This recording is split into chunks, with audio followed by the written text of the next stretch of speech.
Siya ang last iron lung patient sa buong mundo. Andyan siya sa isang device mahigit 70 years na. Kapag ang supply ng kuryente ay nag-shutdown, ikamamatay niya ito. Ang pangalan niya ay si Paul Alexander. Na-confine siya sa buong buhay niya sa isang malaking iron barrel. At ang ulo lamang niya ang nakalabas nito.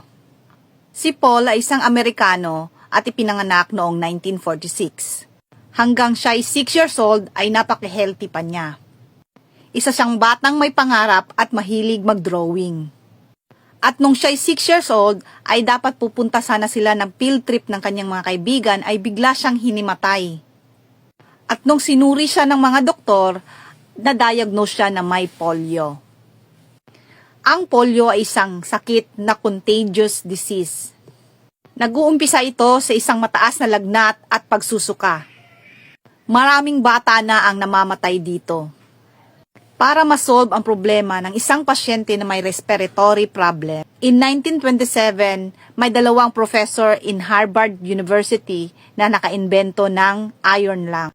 Ang pasyente ay dapat papasok sa loob ng device at tanging ang ulo lamang ang makakagalaw. Once na nasa loob ng isang pasyente, ibig sabihin hindi na niya maigagalaw ang kanyang katawan, mga kamay, mga paa. So ibig sabihin hindi na niya magagawa ang kanyang mga daily activities. At ang device na ito ay naka-on 24 hours a day. At kapag walang kuryente at magsha-shutdown ang device, ay makukompromiso ang isang pasyente sa loob.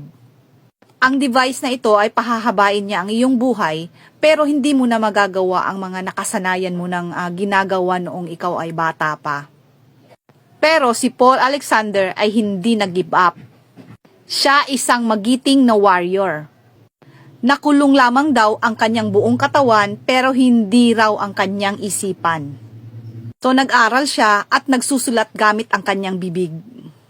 Dahil sa kanyang effort at positive mind, siya ay naging isang abogado at maraming natulungan na tao sa kanilang mga kaso.